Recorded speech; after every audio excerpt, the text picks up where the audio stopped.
जिनका परम पावन चरित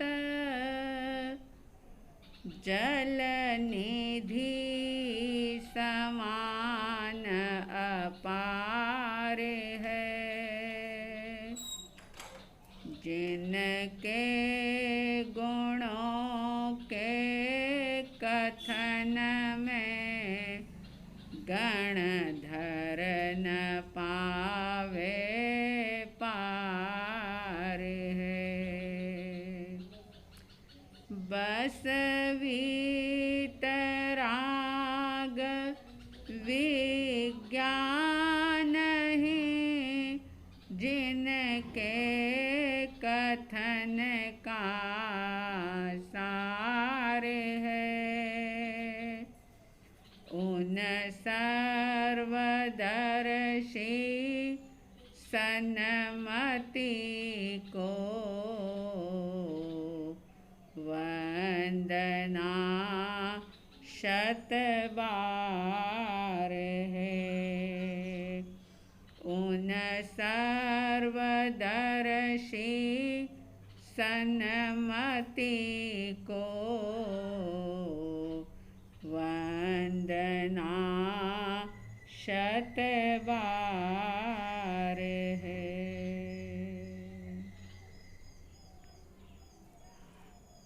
श्रद्धालु जिज्ञासु श्रोताओं, आत्मसिद्धि शास्त्र की 138 गाथाएं संपन्न हो गई। 139वीं गाथा के अंदर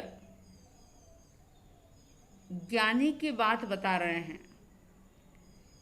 कि वास्तव में ज्ञानी कौन होता है। ज्ञान बहुत महत्वपूर्ण है, ये आप सभी जानते हैं। और जिनवाणी ये कहती है कि ज्ञानी एक श्वासोच्छ्वास के अंदर जितने कर्मों की निर्जरा कर सकते हैं, अज्ञानी जीव करोड़ा करोड़ वर्षों में भी उतने कर्म की निर्जरा नहीं कर सकते, या करते भी हैं तो उनको करोड़ा करोड़ वर्ष लग जाते हैं। एक श्वासोच्छ्वास में ज्ञानी की जितनी निर्जरा होती है, अज्ञानी को ज्ञान के अभाव में उतनी निर्जरा करने में करोड़ों करोड़ वर्ष लग जाते हैं।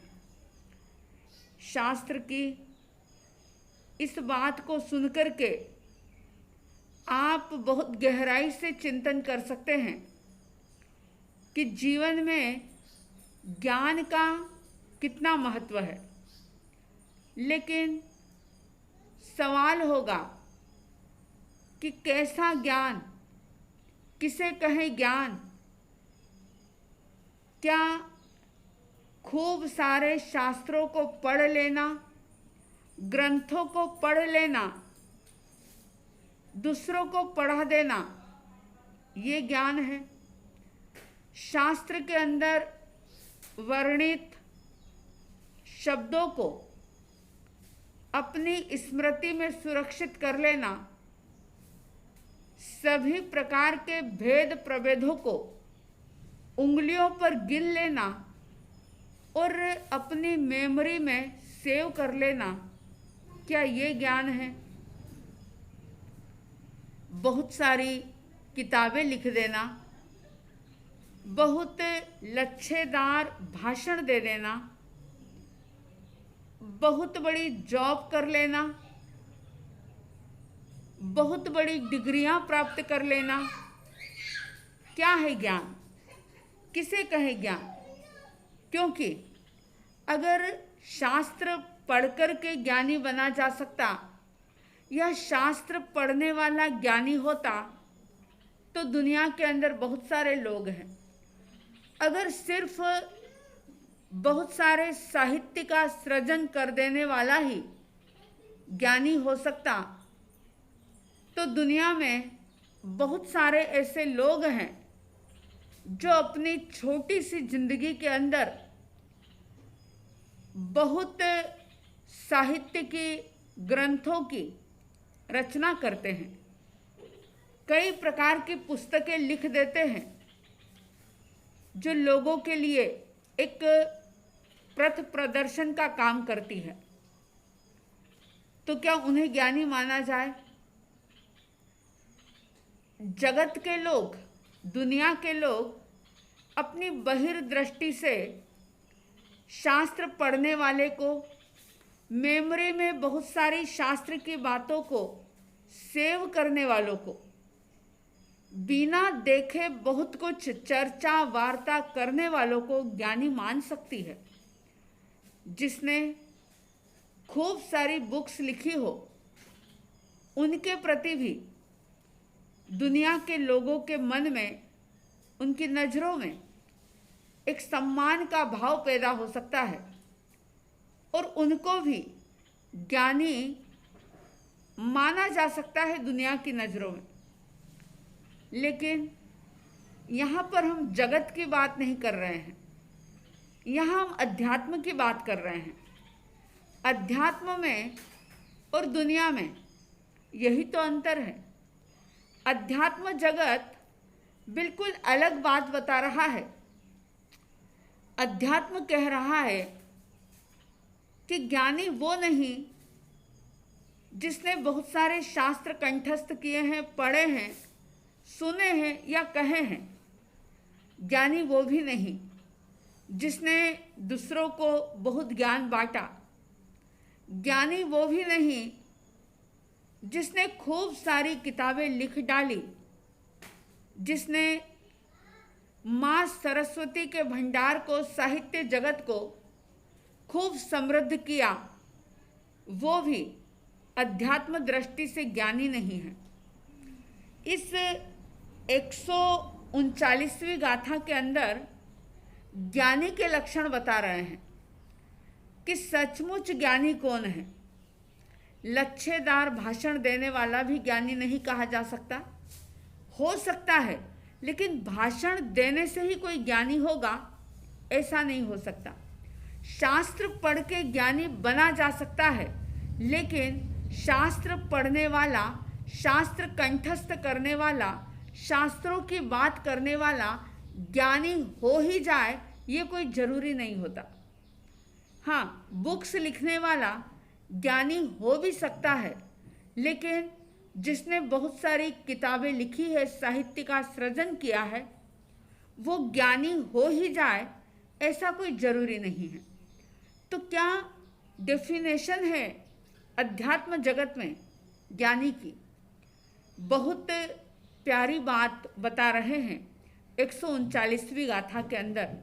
श्रीमद जी ने कहा था, मोह भाव क्षय होय जा, अथवा होय प्रशांत, ते कहिए ज्ञानी दशा, बाकी कहिए भ्रांत। बहुत गहरी बात कह दी कि मोह भाव क्षय होए जा। और आप जानते हैं कि मोह का परिवार बहुत बड़ा है। मोह भाव क्षय होए जा, जहाँ मोह भाव क्षय हो जाता है और जहाँ मोह क्षय हो जाता है वहाँ मिथ्यात्व नहीं रहता। उल्टी धारणा, गलत मान्यताएं, आग्रह, हठाग्रह, जिद, ये कुछ नहीं रहता। वहाँ पर इंसान का अंतर इतना फ्लेक्सिबल हो जाता है क्योंकि समझ जाग जाती है। वह एकांतवादी नहीं होता, वह अनेकांतवादी होता है। उसके राग, द्वेष, कषाय पूर्ण रूप से क्षय हो जाते हैं क्योंकि मोह भाव क्षय हो गया। न आसक्ति, न राग, न द्वेष, न तेरा न मेरा, कुछ भी नहीं रहता। तो यहाँ पर दो बातें बताई है कि ज्ञानी कौन, तो कह दिया कि मोह भाव क्षय होए जा। अब मोह भाव कब क्षय होता है? कि जब ज्ञान प्राप्त होता है। और ज्ञान कौन सा? तो सिर्फ वो ज्ञान कि जो निज आत्मा के अनुभव में सहयोगी बन जाए। ये आत्मा जो अखंड आनंद का मालिक,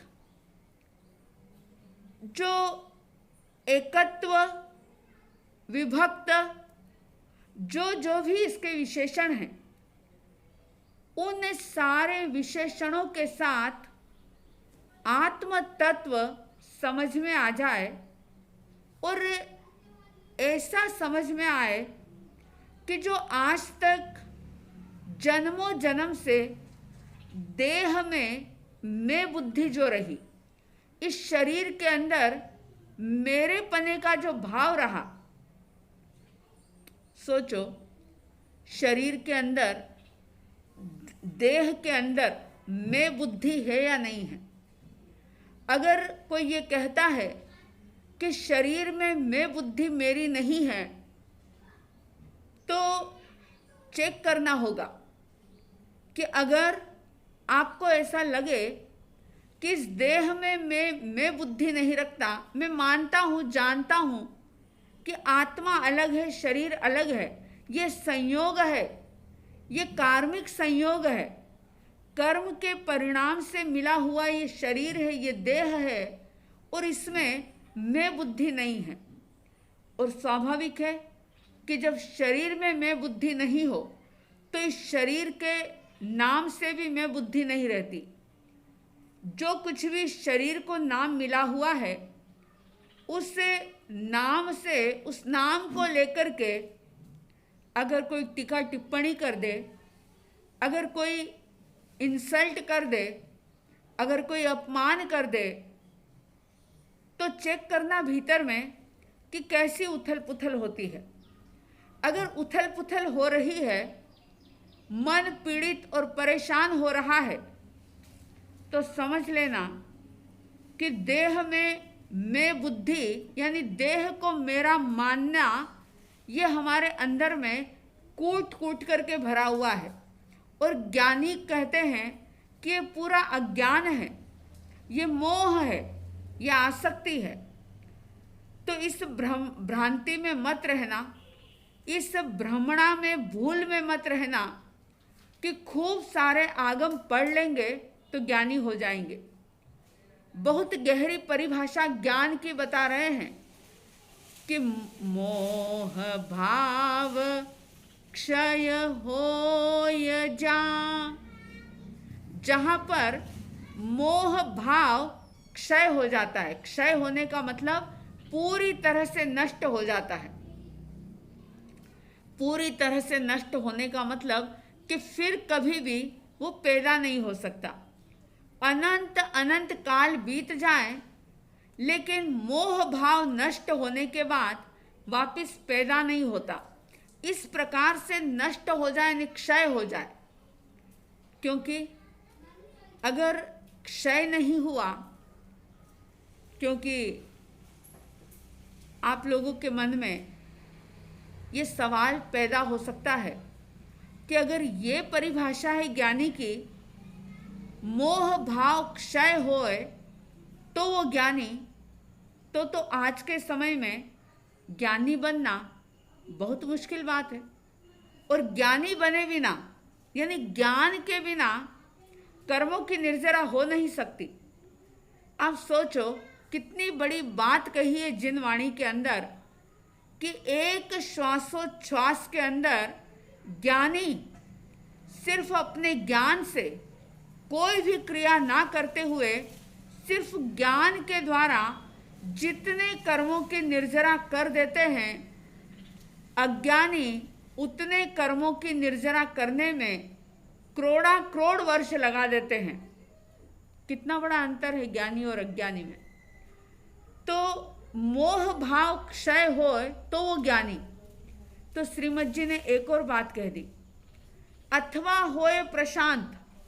अगर इतना पुरुषार्थ नहीं हो पा रहा है कि मोह भाव को आप पूर्ण रूप से क्षय कर पाओ, तो कम से कम जो हमारे विकार भीतर में उठते हैं, जो राग द्वेष की कषाय की जो धारा लगातार लगातार बहती है, जो एक आवेश और आवेग आता है, जो क्रोध, जो मान, माया और लोभ अपने पूरे परिवार के साथ जब इस आत्मा के ऊपर धावा बोलता है, तो आत्मा का पुरुषार्थ कम से कम इतना तो हो, अथवा होए प्रशांत, कि उस मोह की सेना को हम शांत कर सके, प्रशांत कर सके, मोह भाव को शांत कर सके। जो शास्त्र पढ़े हैं, जो जिन वाणी के माध्यम से सुना है, जो समझा है, कोई भी एक छोटा सा सूत्र लेकर के भी अगर हम उस मोह को उपशांत करने की, शांत करने की कोशिश करें, तो भी श्रीमद जी कह रहे हैं कि वो भी जितनी देर तक आपका मोह भाव शांत है, लक्ष्य तो क्षय करने का है। हमारा आपका सभी मुमुक्षु आत्माओं का ध्येय जो है, वो तो मोह भाव को क्षय करने का ही होना चाहिए। लेकिन जब तक वो पूरी तरह से क्षय नहीं होता, अपने दैनिक जीवन में, रोजमर्रा के जीवन में जब जब भी विपरीत संयोग हो, जब जब भी क्रोध आदि का प्रसंग उपस्थित हो, जब भी राग और आसक्ति का प्रसंग उपस्थित हो, तो उस समय में अपने उस मोह भाव को शांत करने का पुरुषार्थ करिए। अगर ऐसा कर सकते हैं तो कह रहे हैं, ते कहिए ज्ञानी दशा। ऐसी दशा जिसकी होगी, जिसका मोह कर्म क्षय होगा अथवा तो प्रशांत होगा, तो ही उसकी वो दशा जो होगी वही ज्ञानी की दशा होगी।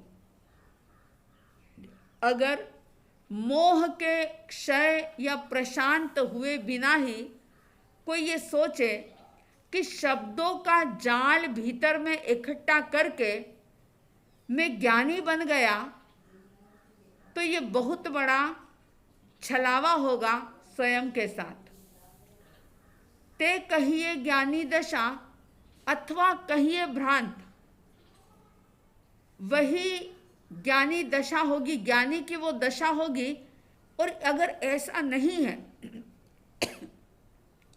यानी मोह भाव का क्षय करने की तरफ या उसको उपशांत करने की दिशा में अगर हम पुरुषार्थ नहीं कर रहे हैं, तो कह दिया कि ते कहिए ज्ञानी दशा बाकी कहिए भ्रांत। अगर हम मोह को क्षय करने के, उपशांत करने की दिशा में आगे नहीं बढ़ रहे हैं और शास्त्र पे शास्त्र पढ़ते जा रहे हैं, रखते जा रहे हैं, खूब सारे शब्दों के जाल मेमोरी में सेव कर लिए हैं, रोज उसका रटन करते जा रहे हैं, 5-5 शास्त्रों का स्वाध्याय, 7-7 शास्त्रों का स्वाध्याय रोज हो रहा है, घंटों वांचन निकल रहे हैं, लेकिन ज्ञानी कह रहे हैं कि बाकी कहिए भ्रांत। अगर पढ़ने के बाद, लिखने के बाद, उपदेश देने के बाद या उपदेश सुनने के बाद अगर आपका मोह भाव उपशांत नहीं हो रहा, मोह भाव क्षय नहीं हो रहा, तो वो ज्ञानी की दशा नहीं है, वो अज्ञानी की दशा है। कह दिया बाकी कहिए भ्रांत। क्षय और उपशांत के बिना जो भी आपकी हमारी दशा है, वो भ्रांतिपूर्ण दशा है। और जहाँ भ्रांति है, वहाँ पर परिभ्रमण निश्चित है। भ्रांति दूर होना, भ्रमणा दूर होना, ये बहुत जरूरी है। चाहे पढ़ना ज़्यादा हुआ हो या कम हुआ हो, शब्दों का जाल जंजाल बहुत ज़्यादा हो या कम हो, जॉब बड़ी हो या छोटी हो, आजीविका के साधन बहुत ज़्यादा हो या कम हो, ये सब बातें कोई मायने नहीं रखती। व्यक्ति बड़ा हो या छोटा हो, संपत्ति वाला हो या निर्धन हो, गरीब हो अमीर हो, ये कोई भी बातें मायने नहीं रखती। बस ज्ञानी होने की एक ही शर्त है कि आपका मोह भाव, राग भाव, आसक्ति भाव, पर पदार्थों के प्रति मेरेपने की बुद्धि, पर पदार्थों में अपनत्वपना जो है वो अगर कम नहीं हुआ, मोह भाव अगर क्षय नहीं हुआ या उपशांत नहीं हुआ, तो समझ लेना कि ये हमारी भ्रांतिपूर्ण दशा है। फिर चाहे लोग कितनी भी बड़ी बड़ी उपाधियां दे दे आपको, कितना भी बड़ा सम्मान दे दे, आपको ज्ञानी मान ले कि आप बहुत ज्ञानी हो, आपकी बहुत प्रशंसा करे, लेकिन अपने हाथ में ये मापदंड जरूर रखना कि मेरे भीतर की दशा क्या है, कितना कषाय है अंदर में, कितना राग द्वेष है भीतर में। खुद के राग द्वेष को, खुद के कषाय को खुद देखते रहना, क्योंकि जब तक हम भीतर में रही हुई अपनी स्थिति का मूल्यांकन नहीं करते, और पता है आपको मूल्यांकन भी करते हैं तो आपकी हमारी कमजोरी क्या होती है कि हम व्यक्ति, वस्तु, परिस्थितियों को सामने रख कर के अपना मूल्यांकन करते हैं और अपने आप का बचाव करते हैं। हम तो ऐसे हैं नहीं, लेकिन क्या करें, सामने वाला ऐसा है ना, इसलिए उसके साथ हमें भी ऐसा करना पड़ा, हमें भी ऐसा बनना पड़ा। ये सारी चीज़ें जो है, ये एक्सक्यूज जो है, ये हम अपने आप के साथ ही चीटिंग करते हैं। निष्पक्ष होकर के अगर हम अपने मोह को देखें, अपने राग को देखें, अपनी आसक्ति को, अपनी पकड़ को देखें, तो पता चलेगा कि वास्तव में अपनी स्थिति क्या है। तो बहुत गहरी बात बताई है कि ज्ञानी कहलाना तो सबको बड़ा अच्छा लगता है, हर कोई चाहता है, कोई भी अज्ञानी कहलाना नहीं चाहता। अगर अज्ञानी को भी कोई कह दे कि तुम मूर्ख हो, अज्ञानी हो, तो वह भी नाराज हो जाएगा। चाहे शास्त्र का ज्ञान हो या ना हो, कोई भी व्यक्ति ये बात सुनना पसंद नहीं करता कि तुम अज्ञानी हो। तो नहीं सुनना है, अगर ये चीज़ पसंद नहीं है, तो श्रीमद जी कह रहे हैं कि ये थर्मामीटर अपने हाथ में लो, दूसरों को मत नापो, खुद को चेक कर लो कि तुम कहाँ हो। इस बात को याद रखो, मोह भाव क्षय होय जा, अथवा होय प्रशांत, कहिए ज्ञानी दशा, बाकी कहिए भ्रांत। बाकी अवस्था जो है वो भ्रांतिपूर्ण है। अगर मोह शांत नहीं हुआ, क्षय की बात तो अभी दूर ही रहने दें, शांत करने की दिशा में भी अगर थोड़ा सा भी आगे नहीं बढ़े और संकल्प किया कि हम राग द्वेष कषाय मंद करने की कोशिश करेंगे, लेकिन जरा सा विपरीत प्रसंग पैदा हुआ, मन के विपरीत जरा सा कुछ हुआ और वो मोह हमारे सिर पर चढ़ करके बोलने लग जाए और उस समय हमारी चेतना जरा से भी जागृत ना हो, तो ज्ञानी कहते हैं कि तुम भ्रांति में हो, और जहाँ भ्रांति है वहाँ पर परिभ्रमण निश्चित है। तो ज्ञानी की दशा पाने के लिए मोह को उपशांत करने का पुरुषार्थ करें। आप में, हम में, सब में ये मोह भाव, कषाय भाव, मिथ्यात्व भाव उपशांत हो, क्षय हो, इसका प्रबल पुरुषार्थ जागे। ऐसी साध्वी द्वय की तरफ से हार्दिक हार्दिक शुभ मंगल भावनाओं के साथ जय प्रभु महावीर, जय गुरु आनंद।